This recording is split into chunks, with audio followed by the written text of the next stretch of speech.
அந்த பெரிய மனசு என்ன பெக்காத என் தத்து ஃபாதருக்கு இருக்கு. அவர் செஞ்ச இந்த செயலுக்கு நான் சிறப்பான ஒரு பரிசு கொடுப்பேன்.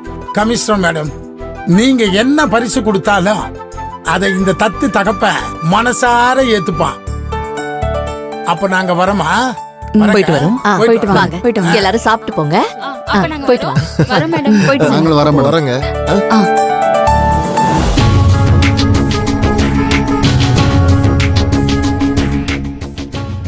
மா, நான் நினைச்ச மாதிரியே எல்லாம் நடக்குது. இனிமே நாளைக்கு என் கழுத்துல தாலி ஏற வேண்டியது மட்டும்தான் பாக்கி இருக்கு. அது மட்டும் முடிஞ்சதுன்னா அப்புறம் அந்த வாத்தி குடும்பத்துக்கு பெர்மனண்டா 7.5 சனி புடிச்சிரும். நல்ல வார்த்தை சொன்ன ரம்யா. இரு உனக்கு நான் திருஷ்டி சுத்தி போடுறேன். இல்லனா இந்த வார்த்தை பலிக்காது.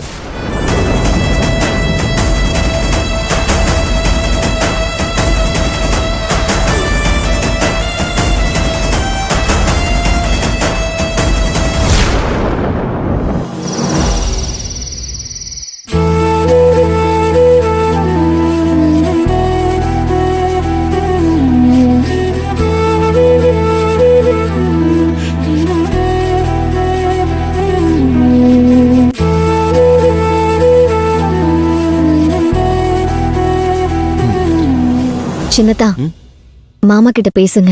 அண்ணா, நான் சொன்னா அப்பா கேட்பாரான்னு தெரியல. நீயே பேசு.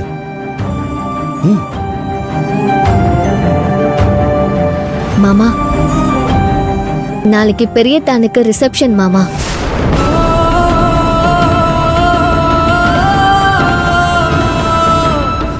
ரம்யா இந்த வீட்டுக்குள்ள வரக்கூடாதுன்னு நம்ம எல்லாரும் எவ்வளவோ போராடி பார்த்துட்டோம்.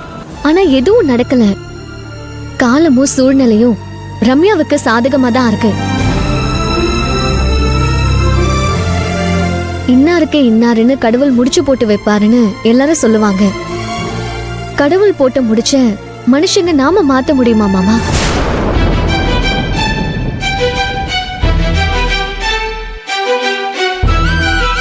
இங்க பாரு அண்ணா, நல்லா ஸ்டார்ட் பண்ணிருக்க.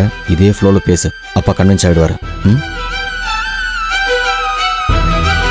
ரம்யா இந்த வீட்டுக்கு மருமகளா வரணும்னு எழுதியிருந்தா அதை யாரால தடுக்க முடியுமாமா? என்னங்க மாமா? என்னங்கன்னு சொல்ல வர?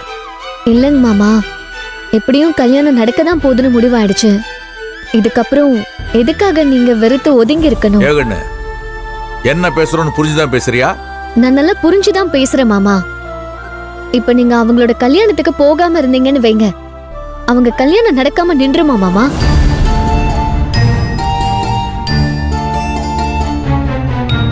இல்ல, எப்படியும் அவங்க கல்யாணம் நடக்கதானே போகுது. நீங்க இல்லாம அவங்க கல்யாணம் நடந்தா இந்த ஊர் உலகம் என்ன பேசணும் தெரியுமா? பெத்த புள்ள கல்யாணத்துக்கு போகாத தகப்பன்னு உங்களை கேவலமா பேசுமே. அப்படி ஒரு பேச்சுக்கு நாம ஏன் இடம் கொடுக்கணும் மாமா?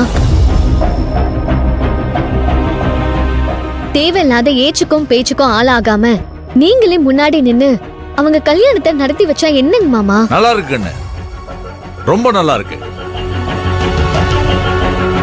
ஆளை கொல்ற விஷப்பாம்புக்கு பாலை கொடுத்து வீட்டுக்கு கூட்டிட்டு வர சொல்ற பாரு, ரொம்ப ரொம்ப நல்லா இருக்கு. அப்பா, அண்ணா அந்த மாதிரி அர்த்தத்துல சொல்லலப்பா. ஊர்க்காரங்க உங்களை தப்பா பேசக்கூடாதுன்னு தான்ப்பா இப்படி சொல்றா. என்ன யாரு என்ன வேணா பேசுங்கன்னு அத பத்தி எனக்கு கவலை கிடையாது. எனக்கு என் குடும்பத்தோட நிம்மதி முக்கியம். இந்த குடும்பத்தோட நிம்மதியை கெடுத்து குட்டிச்சவராக்கணும்னு நினைக்கிறாவ அவளுக்கு அச்சதை போட்டு ஆசீர்வாதம் பண்ணி வீட்டுக்கு கூட்டிட்டு வர சொல்றியா? அது நடக்காது கண்ணு. மாமா, நீங்க நம்ம குடும்பத்தோட நிம்மதி முக்கியம் நினைக்கிறீங்க. ஆனா நான் நிம்மதியோட சேர்த்து நம்ம குடும்பத்தோட கௌரவமும் நான் முக்கியம்னு சொல்றேன். என்ன? நான் சொல்றத கேளுங்க மாமா. நம்ம குடும்ப கௌரவம் எக்காரணத்து கொண்டோ எந்த சூழ்நிலையிலயும் கெட்டு போயிடக்கூடாதுன்னா இந்த கல்யாணத்தை நீங்களே முன்னாடி நின்னு நடத்தி வைங்கன்னு சொல்றேன். என்ன கண்ணு, என்ன நீயே இப்படி பேச ஆரம்பிச்சிட்ட? நீ இப்படி பேசுவ நான் கொஞ்சம் கூட எதிர்பார்க்கல கண்ணு. ஏகண்ணு, அந்த பொண்ணு பேசுறதெல்லாம் மறந்து போச்சா இல்ல மன்னிச்சிட்டியா? இங்க பாரு கண்ணு, அந்த பொண்ணு பேசுறத மறக்கிறதும் தப்பு, மன்னிக்கிறதும் தப்பு. எனக்கு அது புரியுதுங்க மாமா. உங்க கையால தாலி எடுத்து கொடுக்க வச்சுதான் இந்த கல்யாணம் நடக்கும்னு என்கிட்ட சவால் விட்டவன் அந்த ரம்யா. அதை தடுத்து நிறுத்துவேன்னு பதில் சவால் விட்டவன் நான். ஆனா இந்த சவால்ல நம்ம குடும்பமே பிரிஞ்சு போயிடுமோன்னு எனக்கு பயம் வந்துருச்சு மாமா. அப்படி ஒரு பிரிவினை என்னால இந்த குடும்பத்துக்கு வந்தா அதை எப்படி மாமா என்னால தாங்கிக்க முடியும்?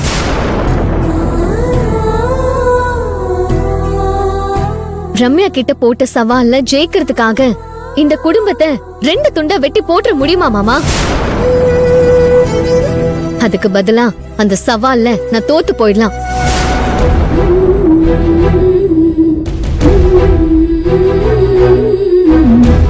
உங்களுக்கு தெரியாதது இல்ல, ஜெயிக்கிறது மட்டுமே உண்மையான வெற்றி இல்லையே மாமா.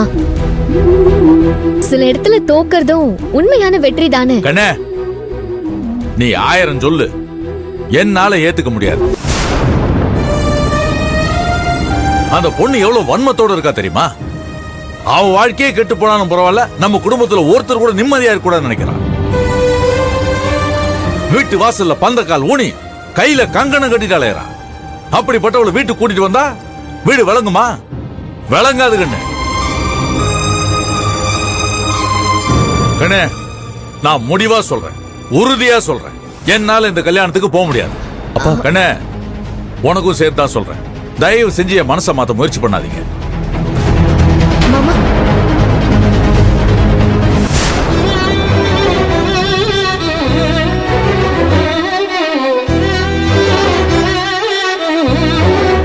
என்ன மாமா இவரு? உங்க மனசு எனக்கு நல்லாவே புரியுதுப்பா. எந்த சூழ்நிலையிலயும் இந்த குடும்பம் செதறி சின்ன பின்னம் ஆகக்கூடாதுன்னு நீங்க நினைக்கிறீங்க. சண்முகம் என்னடான்னா வைராகியமா இருக்கான். பார்க்கலாம், இதுல யார் நினைக்கிறத அந்த தெய்வம் நடத்தி வைக்க போகுதுன்னு பார்க்கலாம்.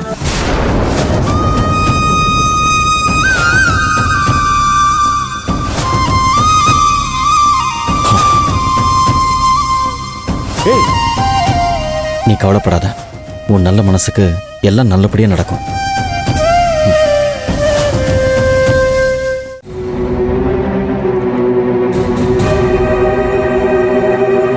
இந்த மா, யார் நினைக்கிறது நடக்குதோ இல்லையோ, இந்த ரம்யா நினைக்கிறது கண்டிப்பா நடக்கும். அத அந்த ஆண்டவனால கூட மாத்த முடியாது.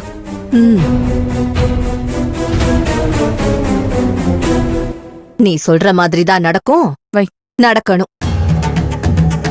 ஆனா அந்த சண்முகத்தை பத்தி நினைக்கிறப்பதான் எனக்கு கொஞ்சம் டவுட்டா இருக்கு. ஒருவேளை அந்த ஆளு முரட்டு பிடிவாதமா இருந்து கல்யாணத்துக்கு வரவும் மாட்ட, தாலி எடுத்து கொடுக்கவும் மாட்டேன்னு சொன்னா நீ என்ன பண்ணுவ? இதுல இந்த வாத்தி ஒருத்தன் பத்தாதுன்னு அந்த அண்ணன் காவடி அண்ணன் வேற இருக்கா.